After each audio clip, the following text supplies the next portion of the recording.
America, it's not really about who we listen to in the media. It's what we know to be true of who we really are. This is the place where we really come together as Americans. And if we can't, I mean, we're just not going to make it. We have to unite on a few things. Can we unite on at least those things that our country is up against? Can we unite on a few things just to move our country forward? I mean, I want maximum freedom and maximum responsibility. Those people who believe in government but know that governments go corrupt.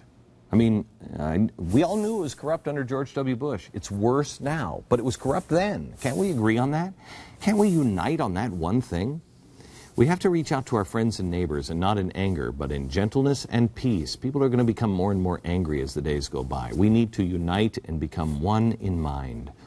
The lies, the deception has to stop. I've never asked you to take my word on anything, nor will I. The pictures of the internment camps, you know, the buffalo piles. I want you to ask your kids if they know about it. Ask them to do a research paper on it. Do it with them. Do a paper on it. Have them find online the things our government has done that is bad. You know, that's something that the left would always say, oh, no conservative would tell you to do that. I want you to look these things up. I want you to know them. It will, believe it or not, deepen your love and respect for the country when it goes right. It will help you keep the country going right. We did horrible things. Look up the Lakota Indians. Horrible, horrible stuff. I talked about them at the NRA. I said a lot of things at the NRA, and if you haven't seen the speech, I urge you to watch it. It's available at TheBlaze.com, or I think at Glenbeck.com. The transcript is up there now, but you should read it or watch it. Anybody that says, trust me on this. Don't even think about it. Dismiss everybody. You shouldn't trust them. Make a list of all the people that you truly trust right now. Have your kids do the same. Who do you trust with your money? Ask yourself as a parent, or ask your neighbors. Your money, your Social Security, your sensitive information, your emails, your children's education, your welfare, your health. All of those things. Can you name the individuals that you would just blindly hand over, that you would put your kids into their trust for their welfare, their education, everything else, and not ask any questions? I can't think of anybody.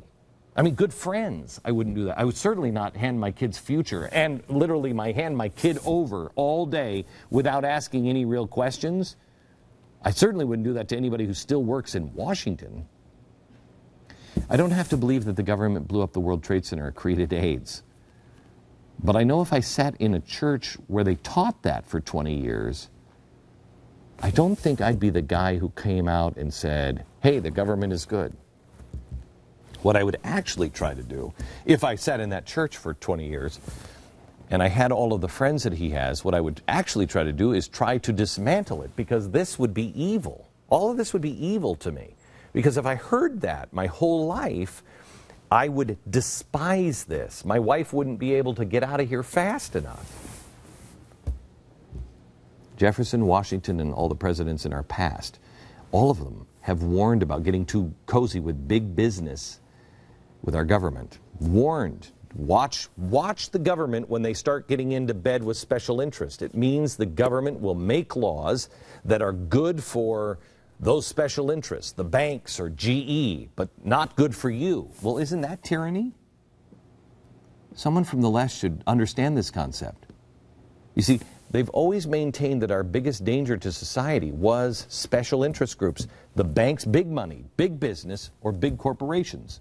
Well, that's what's happening now. Big business and big corporations and big military, they're getting together. And I can't figure out how I'm the one now saying that and warning the left. Your friends should be warned, and just ask the question. I'm puzzled. The first president to warn about this, the one who gave the hippie left their whole language, was a Republican, Dwight Eisenhower. I believe Dwight Eisenhower may be the last president who actually really spoke the truth on this issue very openly. Watch. In the councils of government, we must guard against the acquisition of unwarranted influence, whether sought or unsought, by the military-industrial complex. Now, The he's not potential saying for the disastrous rise of misplaced power exists and will persist.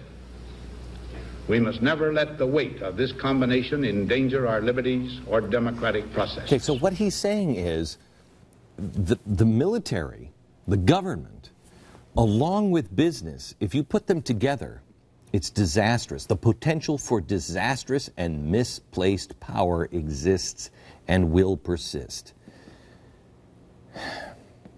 It's arrogance or a lie that this president would believe that he has defeated this threat for all time. Eternal vigilance.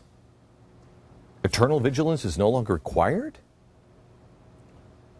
Well, that's what he's telling the students. And why is he telling the students to put their guard down? It's eternal vigilance, and every president on both sides of the aisle have always said that. Is that why he's okay with taking guns away from law-abiding citizens? Because we're safe? Does he recognize the opening that some future tyrant would have if we weren't vigilant at all? Or is it something else? The potential always exists. That's why we have to teach our children the opposite of what everybody in school is teaching them today. The president is teaching our college graduates. It's not just other countries. It's not just China. It's not Cuba, which they've been taught isn't so bad. I don't want to live in Cuba, do you? It's not individual Americans, because individual Americans don't have the force of law behind them. If I don't have the force of law, I can't be a fascist. I can have fascistic tendencies, but I can't be a fascist because I can't force you to do anything. If Hitler's living next door, but he doesn't have control of the government and the media and everything else, Hitler's just a crazy neighbor that I don't want to live next to. Governments do things.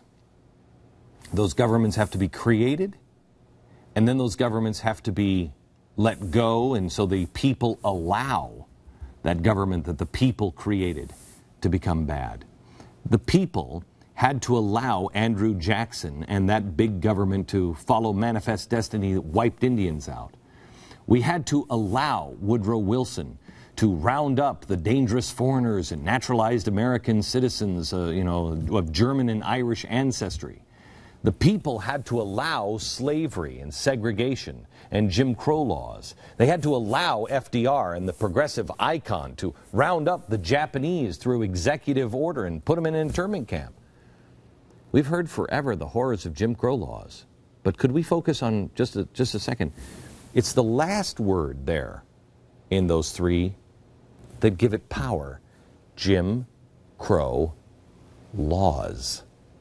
Written and, more importantly, enforced by a government. If we're not vigilant, who will stop Jim Crow laws from happening again?